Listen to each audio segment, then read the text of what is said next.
I'm Tiger Height, and I'm here to make WWE Raw and Pro Wrestling majestic again.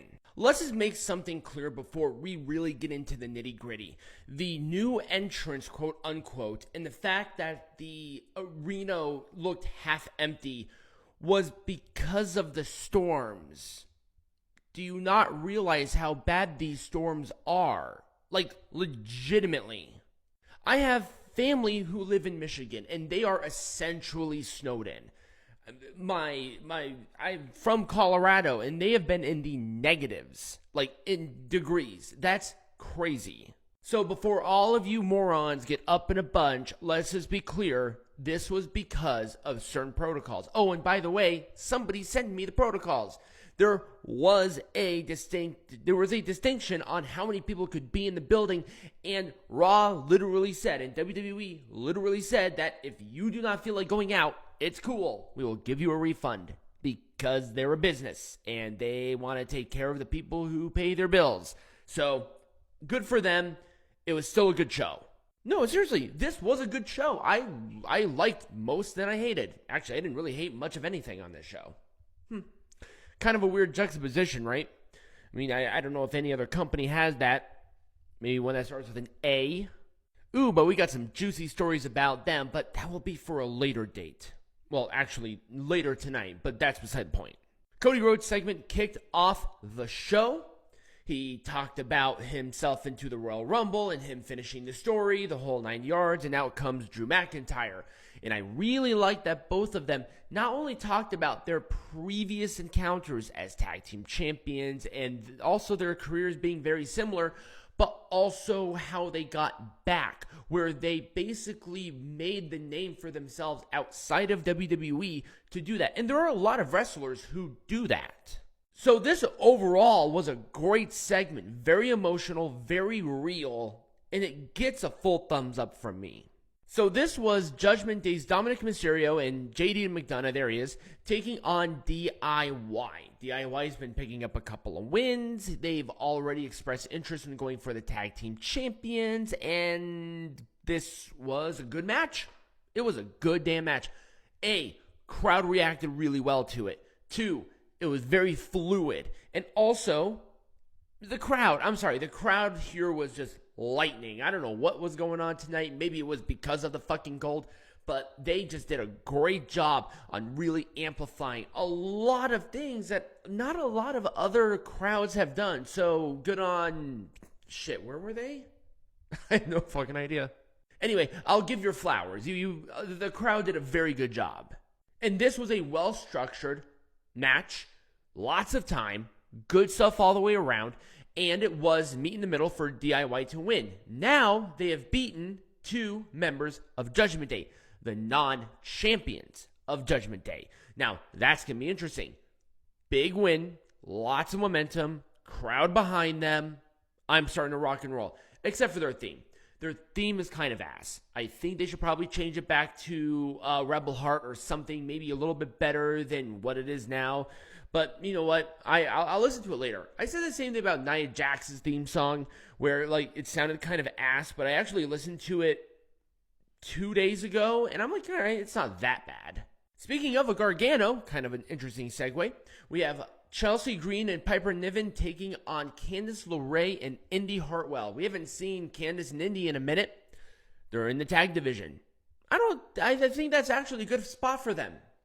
To be honest, I just don't think they would fit within the main event scene right now. So, once again, we are introducing the women's tag division. We're going to give this match some time. Lots of leg, lots of breathing room, and it was not a bad match. Now, the standards were like right here, and I would probably say the match was a little more like right there. But it was still a passable match for television, still promotes the women's tag division quite well, and it was an assisted lion salt for the win. Looked a little sloppy, looked a little scary, but it looks like everybody here is fine. So I'm going to give it an Orange Cassidy thumbs up.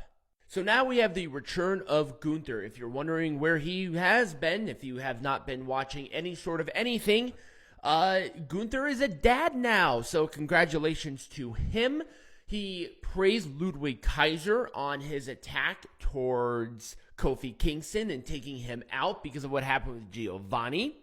And then Xavier Woods came out. So here's the thing what I loved. Xavier Woods came out in darker gear. He was a lot more serious. We're not doing any whatevers. We're not throwing pancake cereal and trombones everywhere. We're here to whoop some ass. And I feel like they constructed this match to do that. Oh, and by the way, we had a match. Xavier Woods and Ludwig Kaiser basically trying to get any sort of revenge with Kofi from last week. These two had actually a really intense match. I kind of wanted it maybe a little bit more intense. It still felt somewhat tame given the circumstances. Maybe a little more energy with it. But you know what? For a television something or another, it was 100% passable. There was a post-match brawl. Both of the guys did not look weak. They're going to continue this rivalry, which, once again, I'm debating if I should like it or not because of the circumstances given. But for right now, I'm going to like it. I'm going to be optimistic, and I'm going to give this an Orange Cassidy thumbs up. I think maybe a little more time in that, just that slight bit more intensity would have benefited the match overall, but that's just me. Well, this was questionable. We had Akira, Tozawa, and Ivar. With all this momentum with Ivar, you would think that he would absolutely squash Akira. That was legitimately not what happened. Akira beat him clean pinfall from a sunset flip powerbomb. Here's the thing. I get it. You don't want to bury Akira, and that's fine. Do a disqualification. It probably would have worked a lot better than what we had here. Remember, I'm here to make pro wrestling majestic again, kids. I know what I'm talking about. So a disqualification probably would have been better, and also you would have leaned into the intensity of Ivar given the rivalry. Have him do a couple of big moves and not be able to pin Akira. And then finally, with the frustration happening, then you do an attack, either with Valhalla, or you do it with a weapon, or you do it where he beats the ever-living daylights out of him. That's how you would have made that majestic. But we had the post-match attack against not only Akira, but Maxine. Where in the hell Chad Gable and Otis were at this point, I have no idea. But it still somewhat redeemed Ivar and even Valhalla in continuing this rivalry. Is it what I would have done? No. Is my opinion correct? You're damn right it is. But it's fine. I'll give it an Orange Cassidy thumbs up, and I'll be nice there. Ooh, this Rhea Ripley segment. Ooh, it was good. Rhea Ripley comes out, talking about the Women's Royal Rumble, the stuff with Nia. Out comes Becky Lynch. Becky Lynch basically saying, I think you're better than me, but I'm going to win the Royal Rumble to prove otherwise. Awesome, awesome, awesome. Energy good. Lots of good crowd emotions. I'm digging this. Full thumbs up. So up next in a non-title match, The Miz and R-Truth taking on Judgment Day. Non-title. I swear to God, R-Truth can pull his pants down and take a shit in the ring, and it would still be the best damn thing on the show. He's throwing money around because of royalties towards Judgment Day. His pseudo, I'm trying to help you, but also attacking you tactic is done to perfection. And Damien Priest, out of all of this, is awesome. The conflict that he had of hitting that South of Heaven for the victory was very good. The Miz and Finn Balor were also very good within their roles. Like, seriously, nothing about this was bad. It was funny, but it wasn't dumb funny. It was actually funny. So it gets a full thumbs up from me. Here's the thing. Of any team that I want to have to beat Judgment Day, Awesome Truth. Awesome Truth at Mania. And in our main event for the World Heavyweight Champion, Seth Rollins, Jinder Mahal.